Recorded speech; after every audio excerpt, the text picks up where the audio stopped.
¿Qué significa para usted ser pinochetista? Es un poco en lo que salía en el video anteriormente. A mí me parece que las ideas del orden, de la libertad, del respeto, también de la democracia, tienen que imperar siempre y decirlas sin complejo.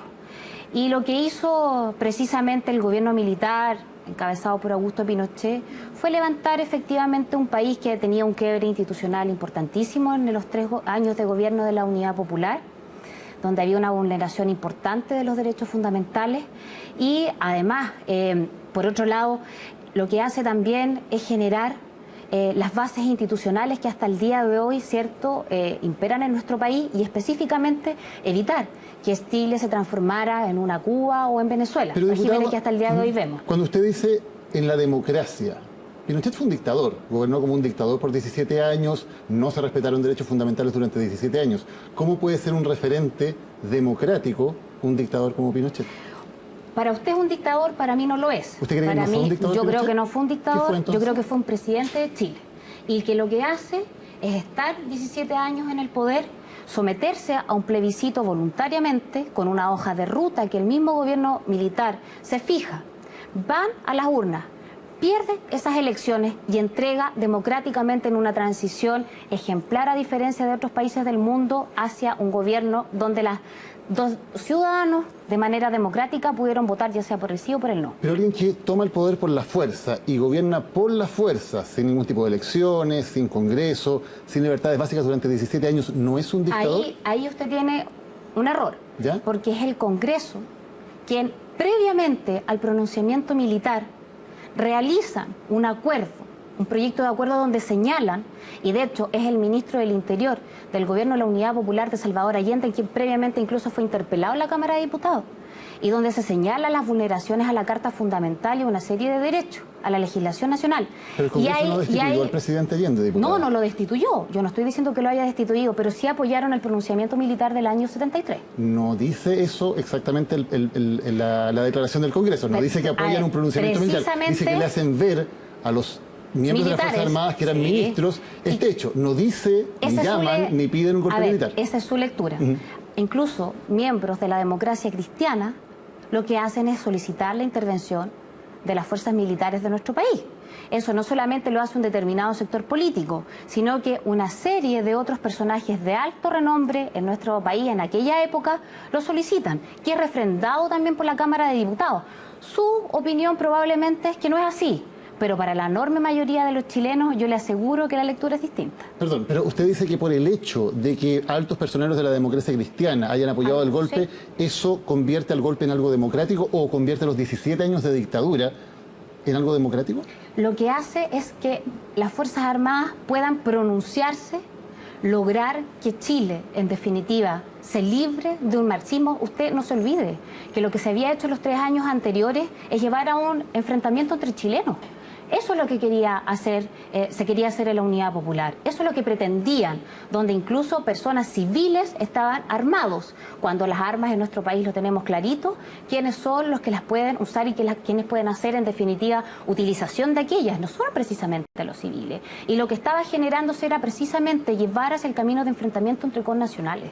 Y lo que se evitó, precisamente, era evitar que situaciones como hoy día se vive en Cuba, como hoy día se vive en Venezuela, donde nunca ha existido este tránsito hacia la democracia, menos a través de un plebiscito, se pueda generar. ¿Usted cree que Fidel Castro sí es un dictador?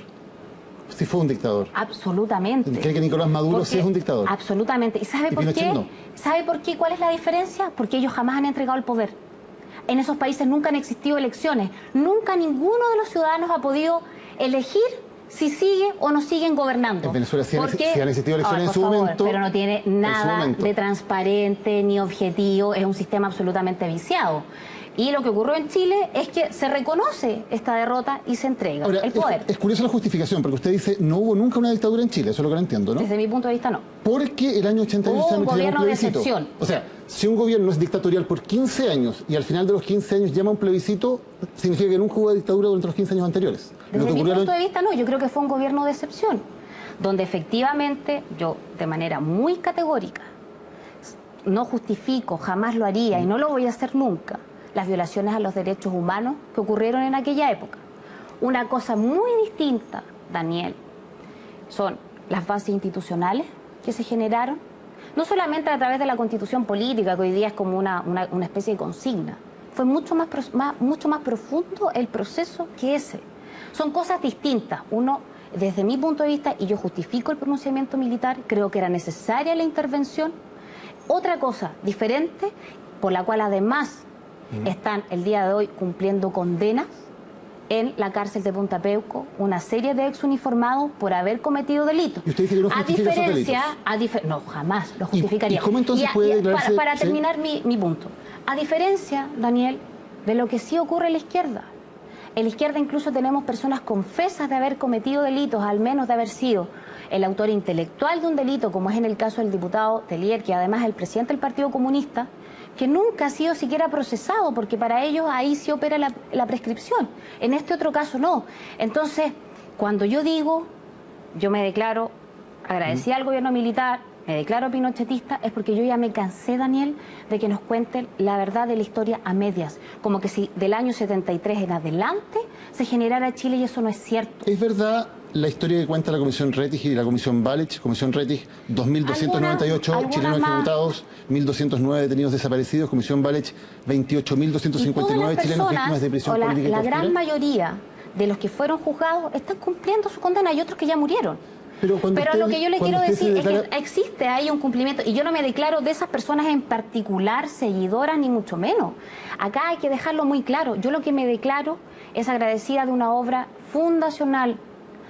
Desde mi punto de vista, la libertad del marxismo-comunismo que ha fracasado en todo el mundo. ¿Diputada? De eso yo me siento seguidora y agradecida. Usted se declara pro vida, siempre lo he dicho así.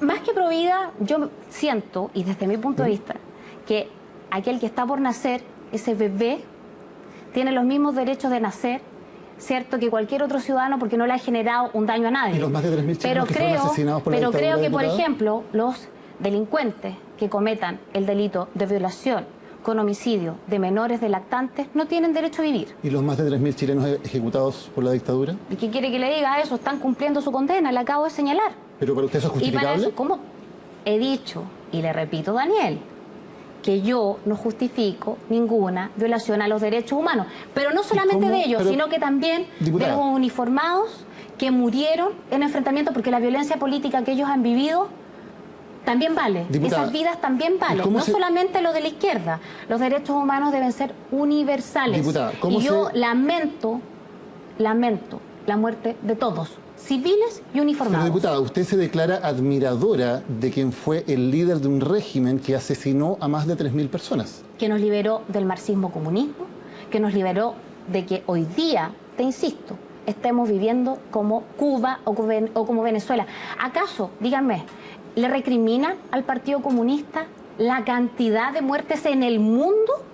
Y ellos lo dicen abiertamente, yo soy comunista. ¿Y son seguidores del Che Guevara? ¿Y usan poleras del Che Guevara?